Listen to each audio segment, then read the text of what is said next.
You are listening to the Beyond Terrestrial podcast, your one-stop shop for the outstanding, the unconventional, and the downright strange. Strap in because the boys are about to take a wild ride.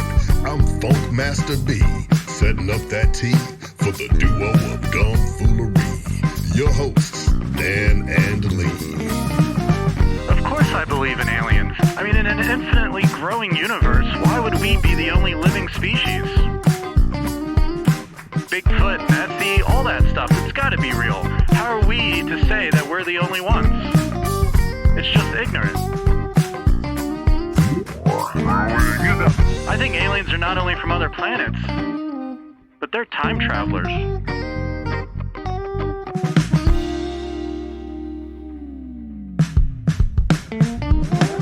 Welcome back to Beyond Terrestrial, your home for the strange, the macabre, the conspiratorial, and all things supernatural and spookily dookily. I'm Lee, coming to you from the Haunted Barn Studios, as always, in the Bell Witch's backyard. And I've got a partner here. He's been my partner for a little while. It's been good, not been awkward. Nothing in that. Yeah. His name is Dan Martson. Dan, how you doing? I don't know. I prefer the title Hetero Life Mate. Hetero Life Mate's a great title there. Hetero Life Mate. I like it. Yes. Guys, I am Dan Martson. I am coming to you just down from the crossroads where Robert Johnson made his infamous deal with the devil. And Lee, we're down here in Mississippi, right? We just had a little bit of snow back in January, and it was, an event. An event? Oh, yes. When, the Northeast is going to get, a foot of snow and it's all over the news? Uh-huh. Yeah. I'm with you. We were going to get, 2 inches of snow, and it was like that. People were like, oh, my God. Freaking out. I hate to... And we didn't even get that much snow. Oh, I hate to blast a person that I love very much, so I won't say her name. But she got so excited the other day because there was a skiff of snow, and she said, but it's accumulating. It was not even an inch of snow. It was... It's accumulating.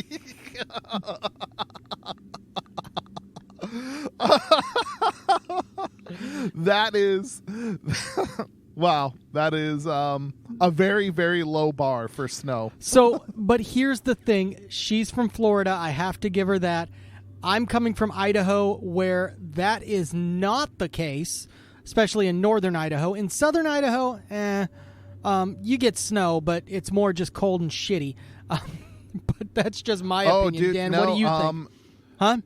Well, yeah, yes and no. So we lived out in Burley, right? And it's pretty flat out there.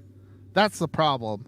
Is if you're along that freeway corridor in the valleys and stuff, there's really not a lot of hills. Uh-huh. So it makes it, cuz if you live in the desert when it snows, yeah, that's great, but it's all rocks and sagebrush, and there's just not a lot of good places to go sled, Uh-huh. But if you live on the Palouse up in beautiful North Idaho, hills everywhere. Take your pick. Oh, yeah.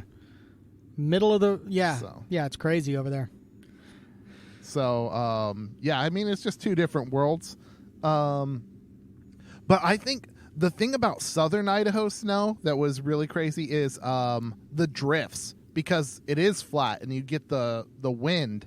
Mm-hmm. And some of the snow drifts were unbelievable. There was maybe I'll have to share a picture in the Facebook group. There was a year we were working where we had a 5-foot deep snowdrift at the back door of my work. It was insane. Oh, wow. That's crazy. Yeah. Mm-hmm. Because it was just kind of in a corner, and the wind would kind of circle up there and accumulate, and it was ridiculous. Uh-huh. Yeah. So, I don't know. My experience That- with Southern Idaho is it was usually just cold and didn't snow. Like it was just super cold and wouldn't snow. And that's kind of like high desert for you, I guess. Yeah. Well, I mean, you got to head east a little bit up into the Tetons. That's where all the snow is at. Oh yeah, Tetons aren't bad. Yeah. But anyways, Lee, talking about snow, the subject of the day is the abominable snow monster, better known as the Yeti. Yes, the Yeti. Popularized in movies like Oh, yes. Rudolph the Red-Nosed Reindeer. Yeah. Oh, I almost forgot about that one. They call him Bumble. Yukon Cornelius called him Bumble. Oh, maybe. Yeah. Or Yukon Mumble, or I don't Cornelius. know. Yeah, that was the guy's name, Yukon Cornelius. I love that dude. Oh, He's my hero. Don't talk shit about Yukon Cornelius. I'm just no, I'm not. Oh. I'm not. Sorry. So yeah, well, dude, there's been there was like a run of kids snow monster movies. One of them was named Abominable. That has like a kid's snow monster. Oh, yeah. The Missing Link. Did you see that one? That was a Leica Studios movie. No, there was one where the kid's dad was Bigfoot. Was that Abominable? No. Well, and then there's another one too that I'm trying to think of. Littlefoot, like or something like that. Yes, that's it. That's it. Littlefoot. That was where the kid goes up the mountain and like there's a Yeti who lives up there who like rebels against his dad or something like that. I don't know. Yeah, it's it's almost portrayed in the reverse of us seeing Bigfoot. It's Bigfoot seeing Littlefoot. Right, and then the Yeti goes through this coming of age story. Yeah, exactly. Right? It's the protagonist of the film. Yeah, and the human is like the MacGuffin. So yeah, that is a weird one. Yeah, dude, all these movies came out within like 3-4 years of each other. I mean, they were all right there. This is a weird thing that happens with movies, though. Like, a movie comes out about one thing, and then the next thing you know, there's 4 other movies about the same thing. Well, I was always under the impression, in a lot of ways, that's because the same movie is shopped around to so many different studios. They end up taking the same ideas. Yeah, very true. I think what happens is when one studio sees another one like take a chance on a movie, they're like, aha, they think it's going to make money, so it's probably going to make money. Fair. That's not something that could be argued for movies like Armageddon and what's that other one? Deep Impact? Deep Impact. Right? Like those. Why do you say that? Those ones came out too close together. They were like a couple months apart. Yeah, and they're total rip. They're essentially the same thing. Yeah. Oh, so you're saying they hear about the movie, they don't see the movie come out and then say, oh. Yeah, they're in development for forever, you know? Okay. All right. That's how movies work. Movies aren't just born like that. They're in development, Lee. You're in development.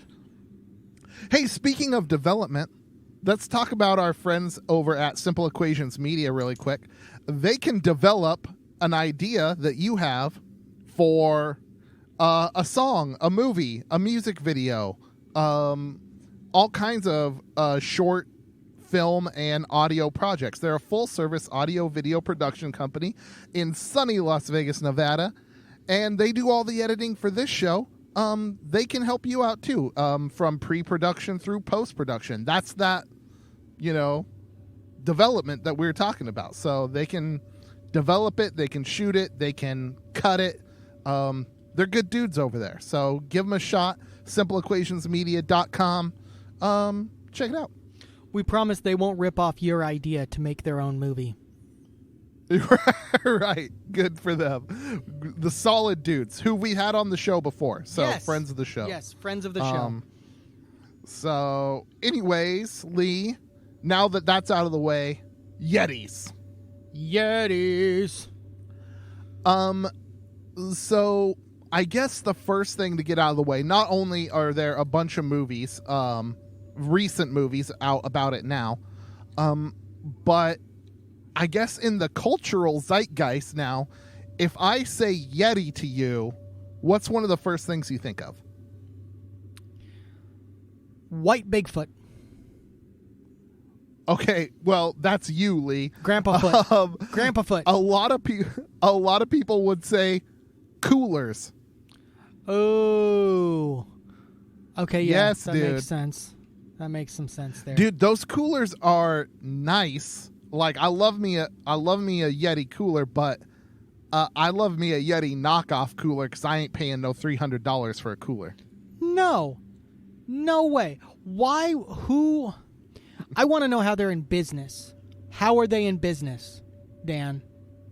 Because people like that Yeti logo. Shit, they got Yeti hats. They got Yeti stickers. You can buy Yeti merch. You can buy cooler merch. We live in a world where cooler merch exists.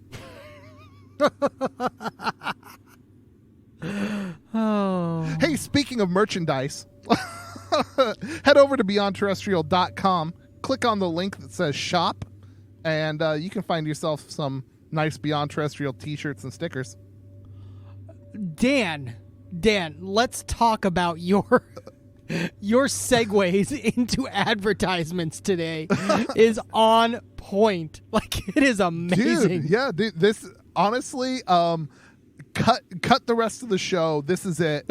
This is the best we've ever done, the best I ever will do. So that's it. I'm out. Hey, speaking of changing vineyard. Man, it is on point. Thank you.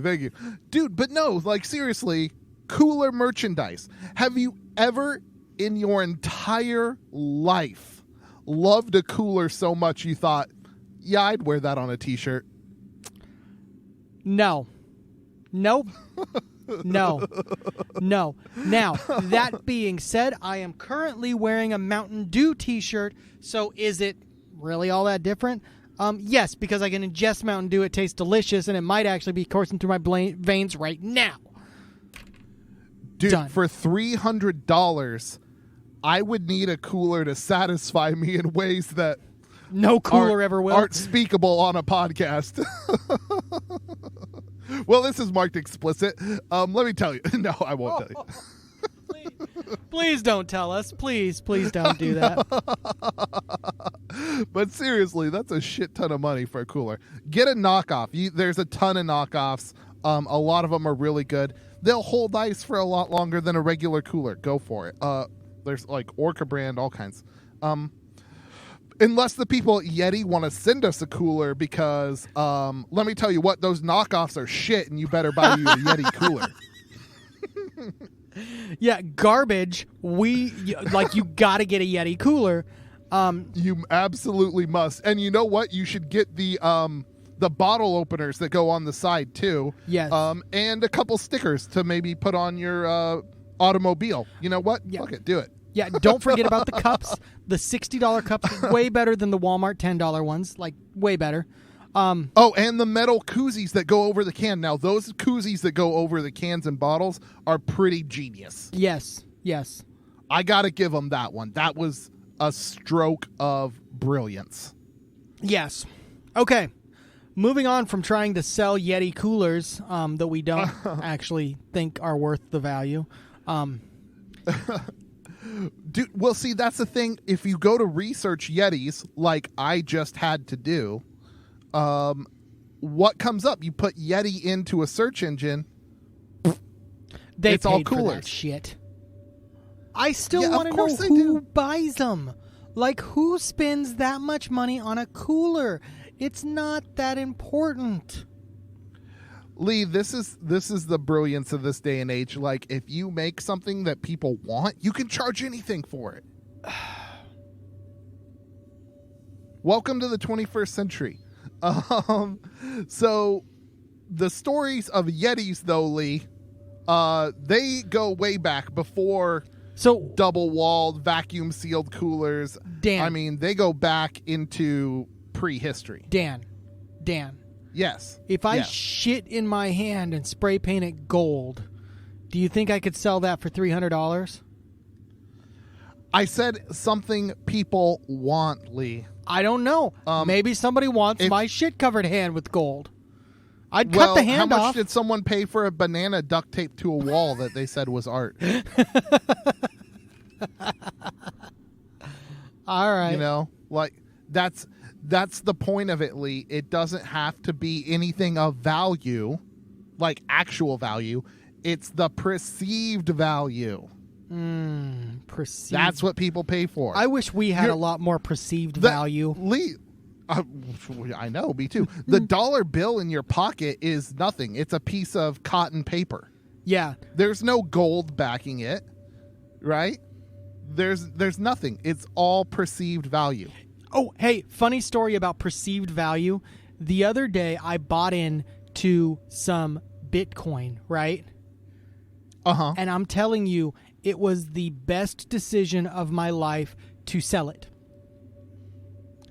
Because it tanked? It fucking tanked today. Well, over the last couple days. Like, it just died.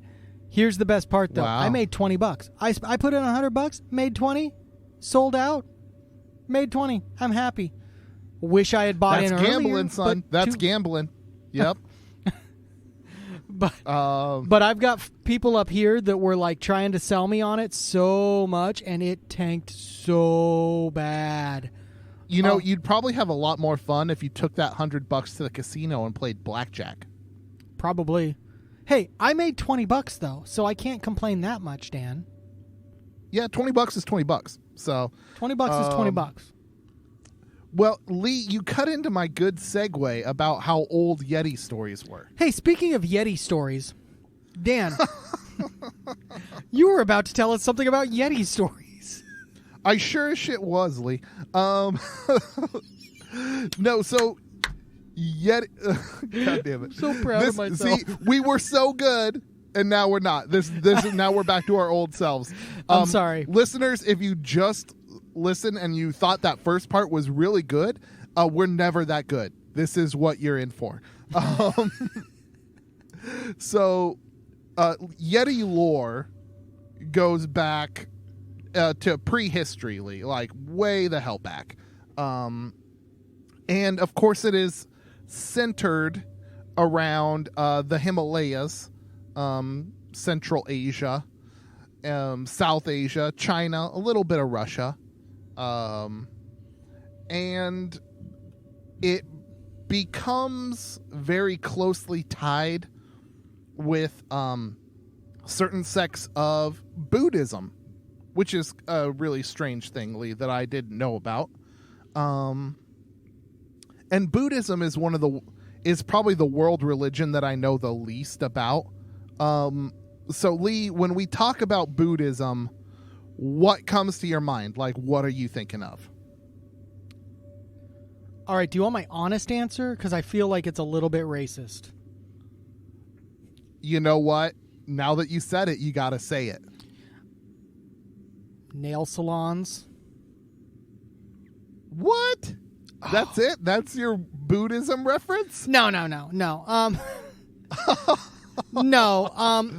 When I think of Buddhism, I go into I believe Buddhism is about reincarnation, trying to live your best life, karma, and then the other big thing is the statues of Buddha, which is just a tubby little happy little baby-looking fat man that you like rub his belly for good luck sometimes, and you have a little altar to him in your home.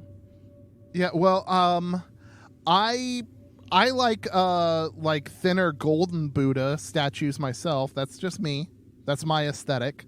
So when I think of Buddha, that's what I think of. Okay. So like I think of 8-pound, 9-ounce baby Jesus and and 300 and the pound.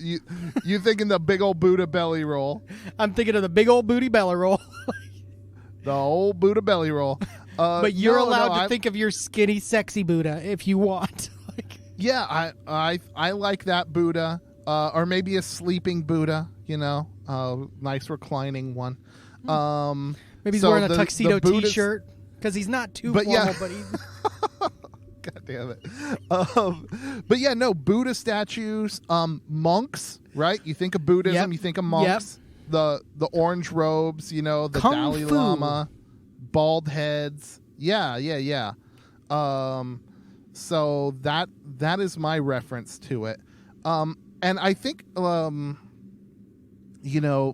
it was really adopted into Buddhism from earlier religions, going back to like naturalistic like mountain deities, right? A lot of these villages that were set up, early villages around the mountains of the Himalayas, like the local peak would be considered the home of the local deity that protected the village or whatever, or the Mount Olympus kind of thing. Yes. I mean, mountains as a home of the gods is not unique to Western culture. So, and these were like naturalistic deities, spirits that protected the village. And if the villagers got out of line, they would send down their minions, their henchmen, to cause trouble. And this is where the Yeti comes in. It's kind of like a boogeyman or something to scare kids, into behaving. Or like scaring kids into behaving. Oh yeah. Nothing like putting the fear of God into a kid. But yeah, so this is where the Yeti lore really starts. And it gets incorporated into like creation myths of these early Asian religions. In some Tibetan culture, the Yeti were 6 sons of two of the gods that are revered in Hinduism. They had 6 sons.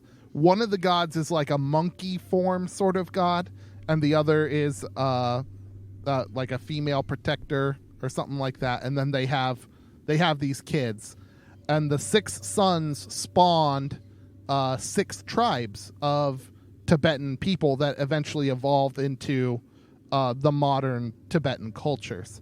And so the Yeti kind of exist in a place in between humans and animals. Okay, all right. That explains the animalistic look, I guess. Looking like a big giant ape. Right. Well, and you should see some of the depictions of them, like in these Buddhist temples and stuff like that.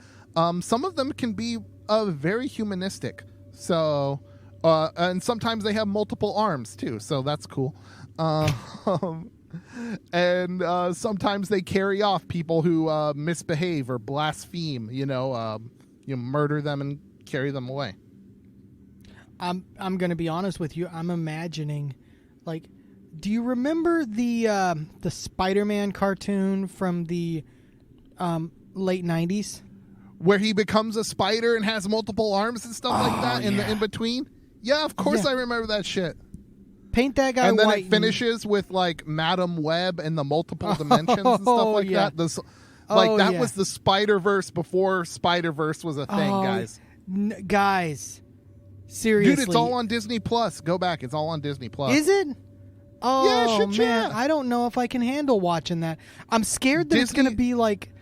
Well, I mean, I did it with Gargoyles, and I was actually pleasantly surprised. It's still just as good. It's still just as good. It holds up. It holds up? I'm going to check it out. I'm going to check it out. I just remember getting Disney pumped when that intro came on, right? Sorry. Dude, they got the X-Men cartoon, too. I know they do, and to me, the X-Men cartoon did not hold up. Really?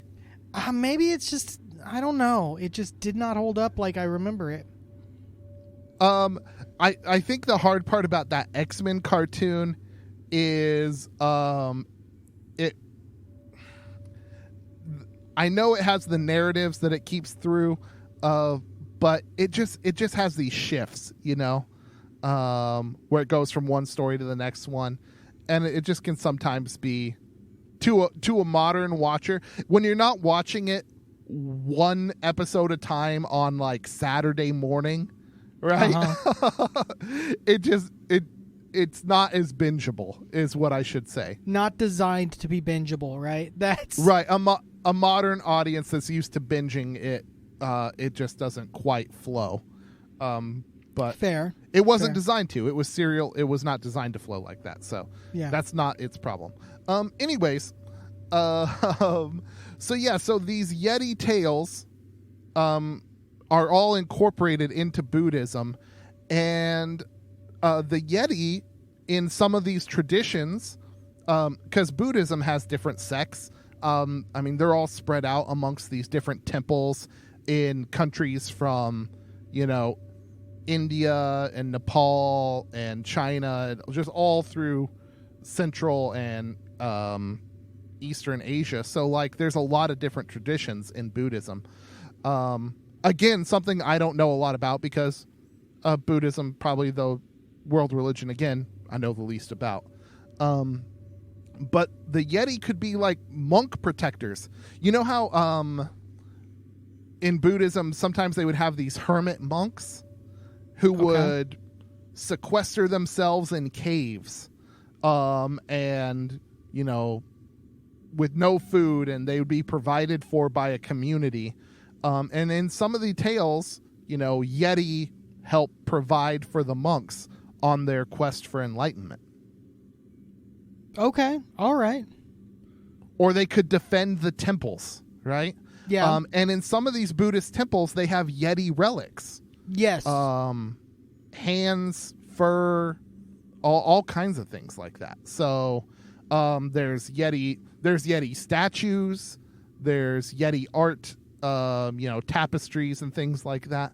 So it's a story that has been well woven into the culture of the area. Yeah, it has. It's a huge part of, well, it's basically their demigods, right? Like, that's kind of how it's seen. Yeah, I mean, that's a pretty good way to put it.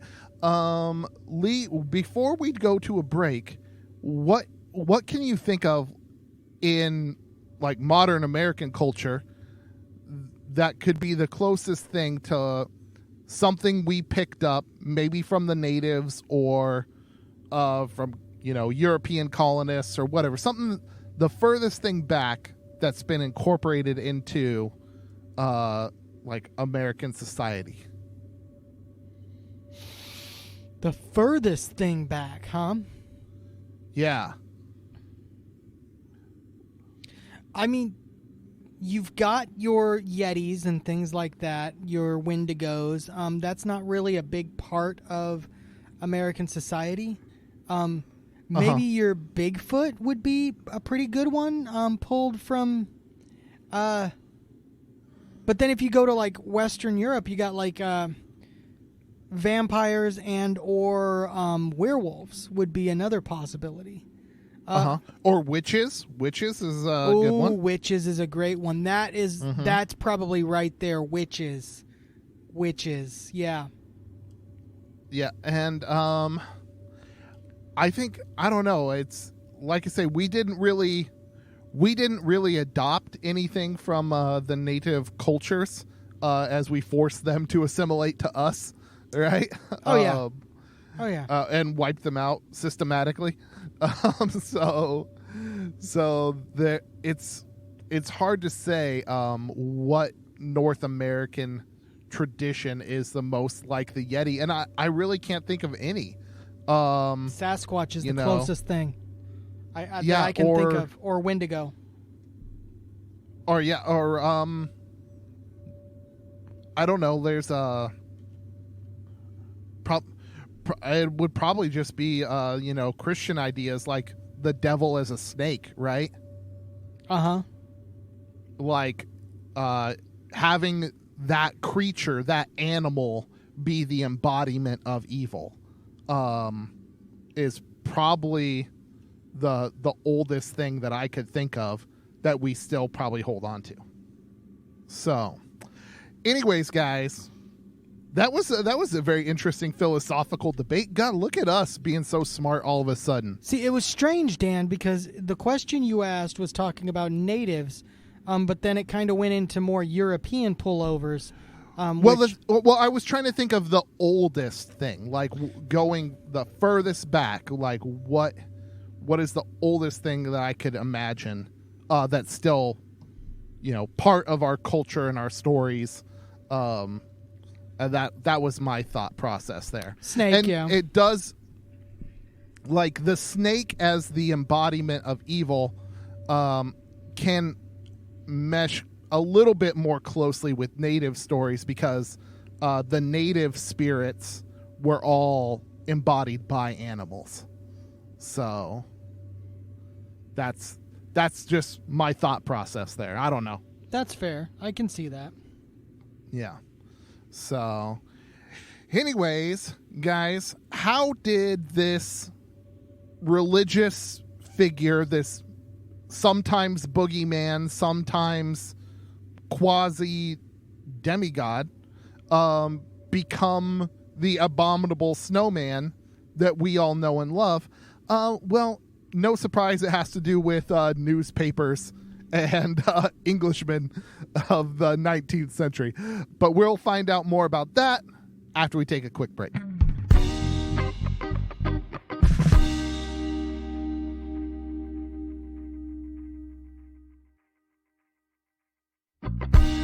And we're back. Dan has been regaling me with yetis and how they're connected to folklore of the area and how it's just an amazing story. And Dan, you were just explaining how the Yeti became part of our everyday knowledge, and just about everybody seems to know about it. Tell me more. Yeah, so Yetis go way back in lore of Asia and the Himalayas. But they get into Western culture when, Westerners start taking over India and other areas and colonizing the place. And then it becomes, a story that Englishmen hear on their expeditions to the mountains, and they feel like sharing. And the point where this gets shared the most, where this really starts going around, is after a 1921 expedition to the Himalayas. It was a Everest reconnaissance expedition, Lee. So, they know Everest is the highest mountain in the world in 1921, or they're pretty sure. And to figure out how to get up there, it took a lot of walking around the bottom, right, to try and find the best route. I mean, it took many, many years to summit Everest. So, in one of these 1921, I just imagine a bunch of English guys just kind of walking around the bottom. Yep. Mm-hmm, yep. That's I don't know why I went like super southern, like I went straight to King of the Hill. No, like Boomhauer. Yep. Mm-hmm. No. Yep. Pretty much making the Sherpas carry all their stuff. Yes. Cheerio. That's the way we go. Right. So, the phrase "abominable snowman" was coined by Lieutenant Colonel Charles Howard Bury, or Barry. It's Bury, so Barry maybe, I don't know. And he wrote a book about the expedition. Evidently, they saw some footprints, and the Sherpas described them as coming from a creature called the Meto, Metoh, or Meto, Okay. Metal. Okay. I don't know how to pronounce that. But he mistranslated that word. The word means man bear, but he interpreted it as filthy. So he changed filthy to abominable for the title, and there you go. That's it. Now it's got a new name. So it's really a misinterpretation, the abominable snowman. Okay. All right. Well, that kind of made sense because obviously it didn't stay that way. But hey, you mentioned something kind of interesting there. Man bear. Man bear. Man bear pig. I'm super serial right now, okay? Oh, you're super serial right now? I'm super serial right now, and you're trying to throw me off, okay? And I don't appreciate it. I'm super serial, guys. Hey, listen here. Man bear pig. I was safe from man bear pig. Dan was safe from man bear pig. But you know what? Some of our senators may have been a little bit in danger of being attacked by man bear pig. Dude, I'm telling you what, man bear pig is real, and we're gonna have to do a show on man bear pig. But yeah, so a lot of sightings of Yetis. The description varies between like ape-like hominid and a bear. So man bear makes a lot of sense for a name, for a title that they gave it.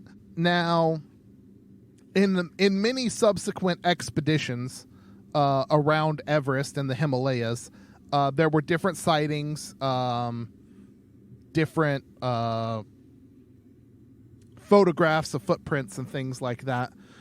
But the biggest one, what came in 1951, and it was taken by two guys, Shipton and Ward.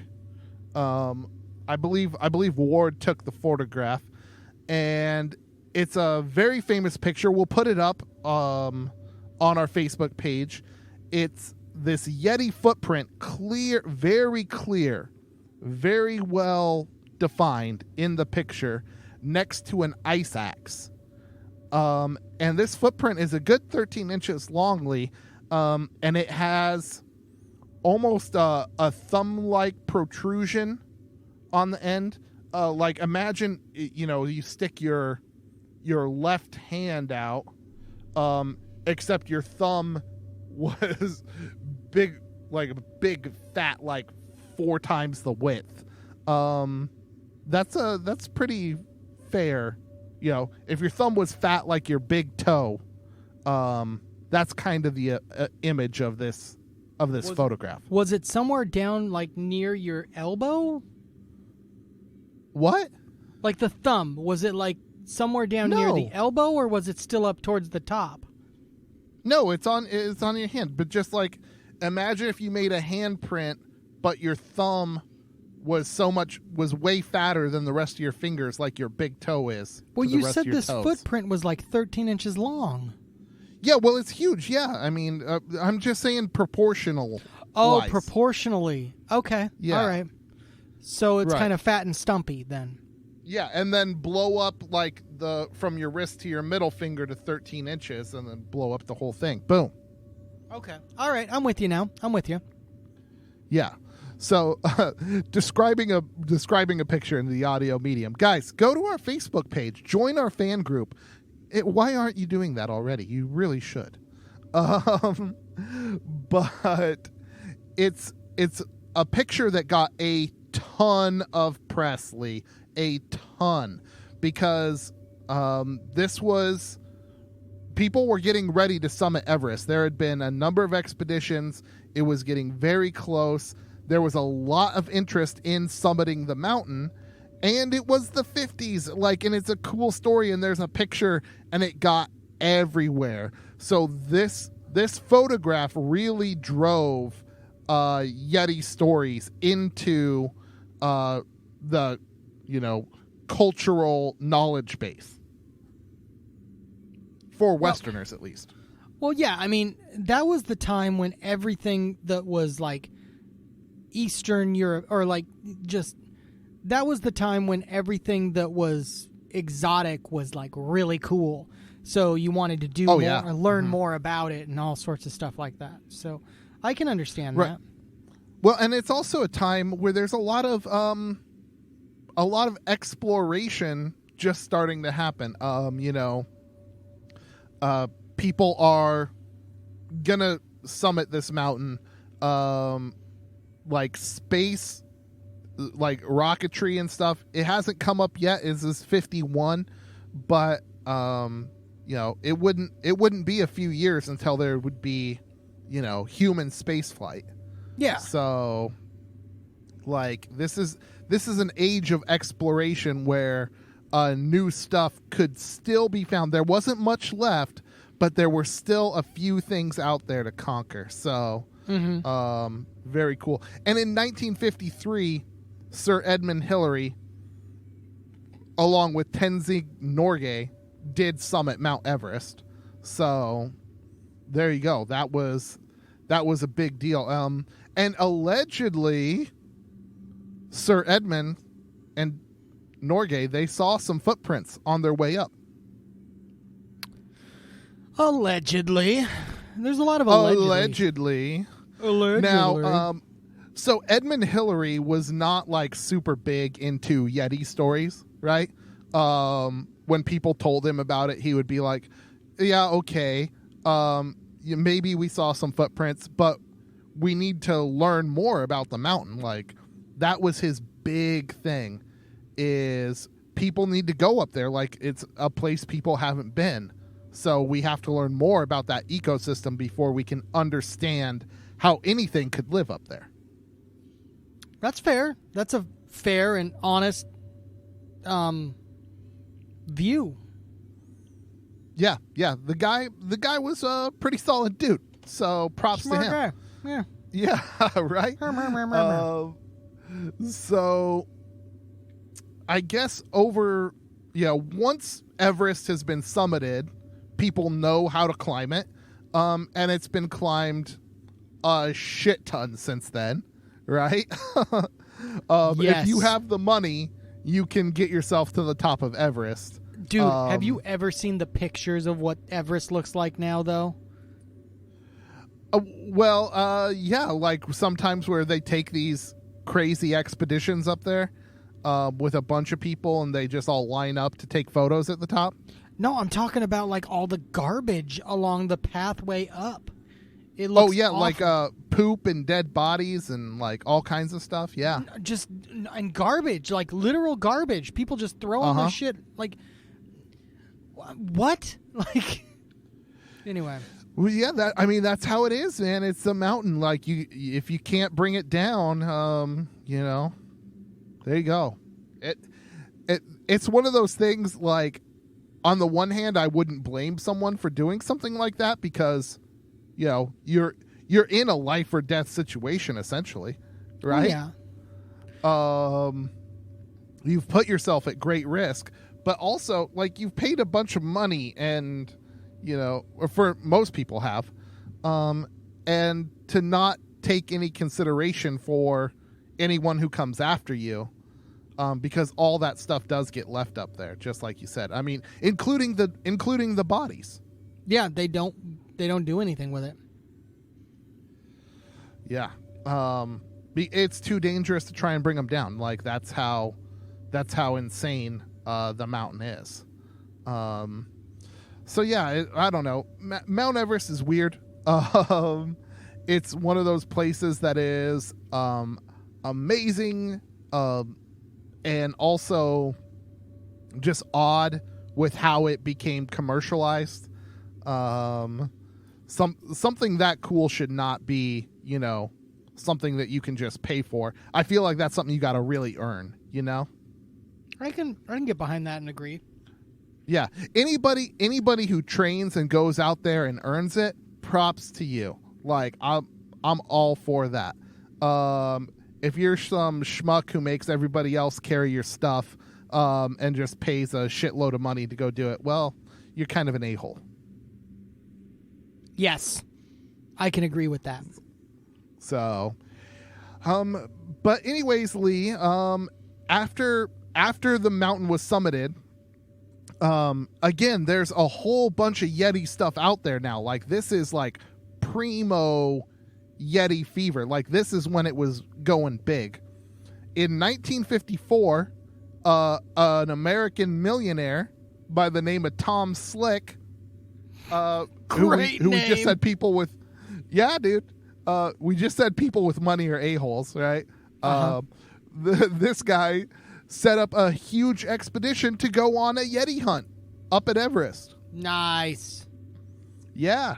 So, like, people were really into these Yeti stories, where they were willing to pay big bucks to go out and look for Yetis. Was it successful? Did he find a Yeti? And is our story over? And is it done? No, he did not. Like, there's no Yetis in the zoo thanks to Tom Slick. God, that would be amazing, though. Yeah, that would be really cool. But it's just not a thing that exists. And this is our Yeti. I don't know why I chose that accent, but I did. You're welcome. All right. But yeah, so it's, like I said, this was a crazy time. And people who were really into the stories about summiting Everest got into Yeti stories also. And some of them focused on mountaineering and some of them got into cryptozoology. It just depends on your flavor. And that set off a whole bunch of Yeti hunters and kind of the scientific investigation into whether or not Yetis are real. Okay. All right. So now we're in the scientific investigation onto whether or not Yetis are real. Dan, I'm assuming that you found them or aliens have picked them up and taken them away, because always in any situation it's aliens. Well, Lee, I thought you were more into the interdimensional. Ooh, I do theory. like the interdimensional theory, but we're talking about Yetis, not Bigfoot. I'm not sure they're the same species. Oh, maybe not. Maybe not. Dude, there was an episode of DuckTales. The new DuckTales, the new version. Oh. Where they try and summit Mount Neverest or something like that. They call it. I like it. And there's all these portals that keep them from getting to the top. So there you go. There's your interdimensional theory right there. I like it. All proven in DuckTales.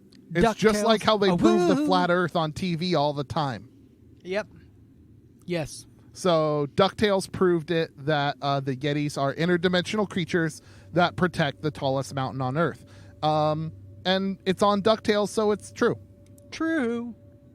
Woo. Woo. So, okay, Lee, the scientific analysis of Yetis. You remember we talked about Yeti relics? Yes. We did. Well, and I've heard about some of them. Yeah. We also talked about Sir Edmund Hillary's efforts to study the high altitude environments. Okay. They would send out teams of people to live at these environments and see how they would acclimate and stuff like that. It was very important to understand how people live at altitude. And so a lot of studies were done on this. A lot of studies have been done on the native Sherpa people to see how they cope with altitude. There's a whole branch of medicine devoted to this kind of science and understanding. So that was a big part of the scientific investigation.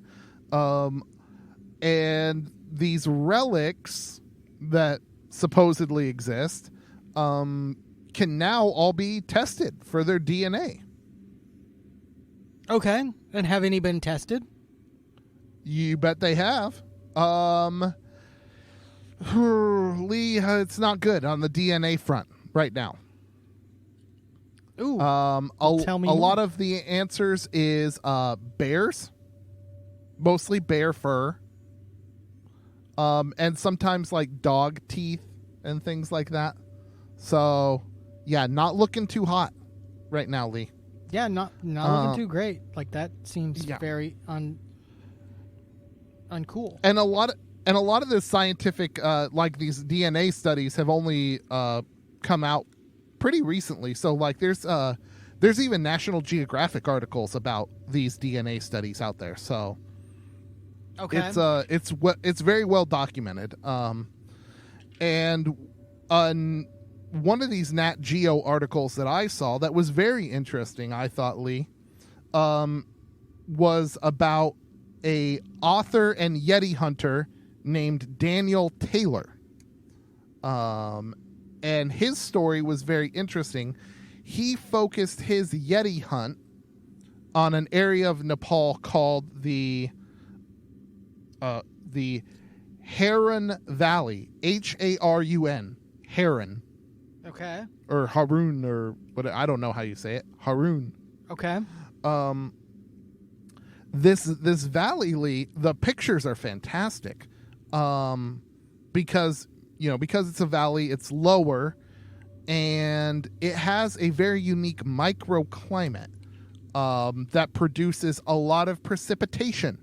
Like it's very, very humid there. They get a lot of weather, a lot of rain, which leads to very dense forested areas inside this high mountain valley. Okay. All right. Because the forest is so dense, Lee, it is not very well populated. And when Mr. Taylor yibbida, that's all, folks. No, the name is Taylor. I was trying to say Taylor. That's not that hard to say. It's not. When It's Mr. Taylor went out there, as described in this Nat Geo article, he saw that people were slowly moving in from the Chinese side and the Nepalese side. And he thought, well, this area is so unique and so special that it deserves protection. And he went to the locals, and eventually the Harun Valley was designated as a national park in Nepal. So he was able to protect this very unique landscape, which he found a number of different footprints in. Nice. On his Yeti hunt. So there you go. There is a national park in Nepal right now where you can go and essentially like hike a Yeti trail. Go look for Yetis out there. Doing it. Yeah. All thanks to the work of this guy and organizing the locals and influencing the Nepalese government to do the right thing and protect this area.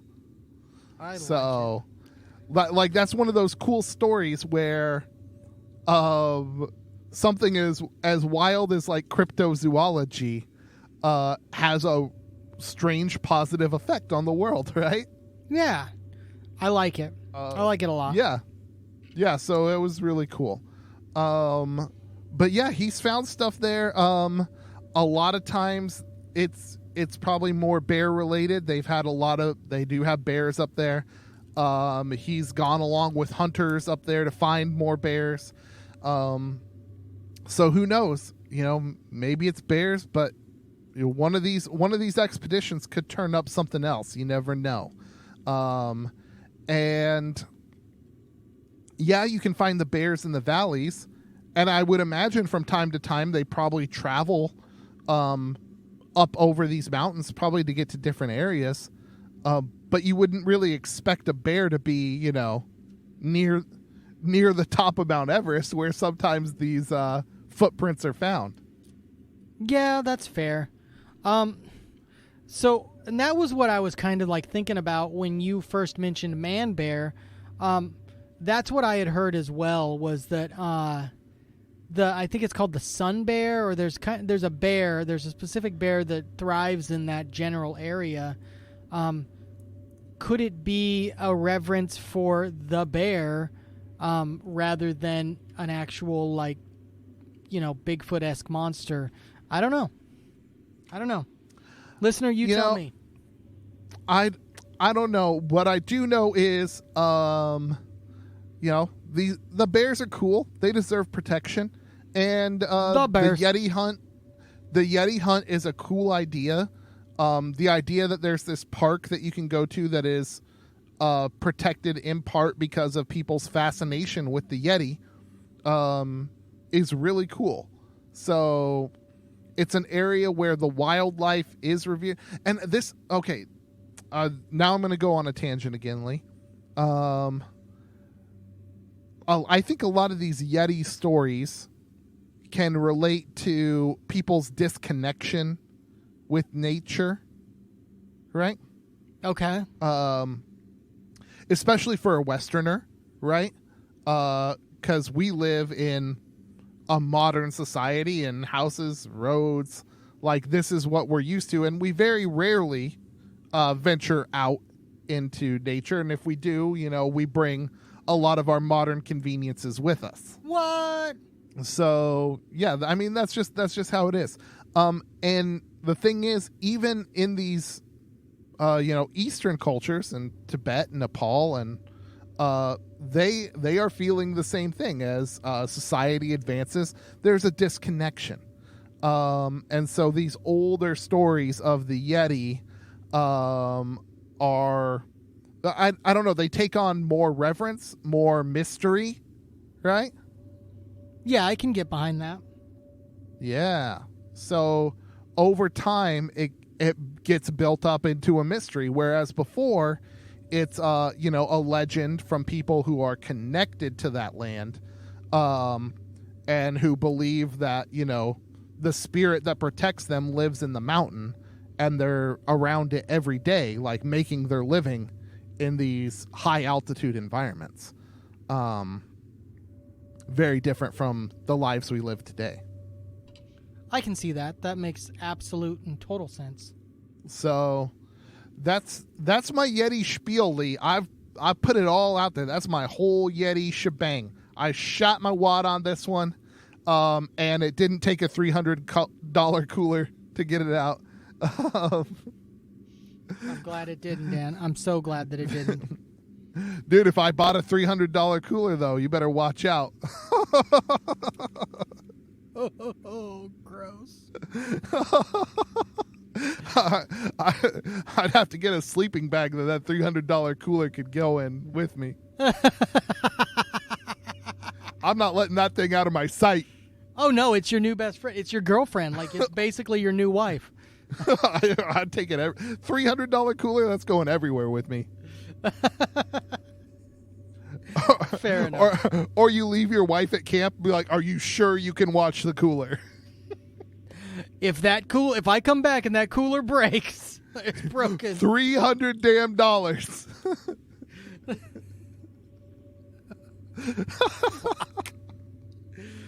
It's a good thing she does not listen to this podcast. Oh, wow. I'm sorry. Wow, that was bad. So, guys, I don't know. What's the moral of the story with the Yeti? Get closer to nature. Get outside.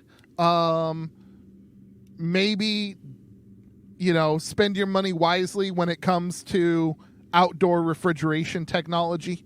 And don't let your wife listen to your podcast. That's what we've got right now. I concur. Wow. What a good one, Lee. What a good one. Sign us off. All right, everybody. Thank you so much for visiting us here on Beyond Terrestrial. Please don't forget to check us out on Facebook.com. You can also see us on Twitter. You can find us on at BeyondTerrestrial.com. That's my favorite. And just always remember, everybody, each and every one of our beautiful Beyonders out there, always keep your eyes out there. Beyond Terrestrial. Thank you for listening to Beyond Terrestrial, all three of y'all. If you're still a fan of this show, follow Beyond Terrestrial on social media and join the Beyonders Facebook group for even more strangeness. Links to everything, including previous episodes, are available at beyondterrestrial.com. That's the place to go for stickers, merch, show swag, and our Patreon. Patrons get exclusive access to ad-free shows, giveaways, and the unedited after-show show. Anything you give to the show goes straight to Funk Master B's bachelor pad, which for now is also where these giant turkeys record this show. This show was edited by Simple Equations Media with music by Mike Root. Dan and Lee will be back next Tuesday with more from Beyond Terrestrial.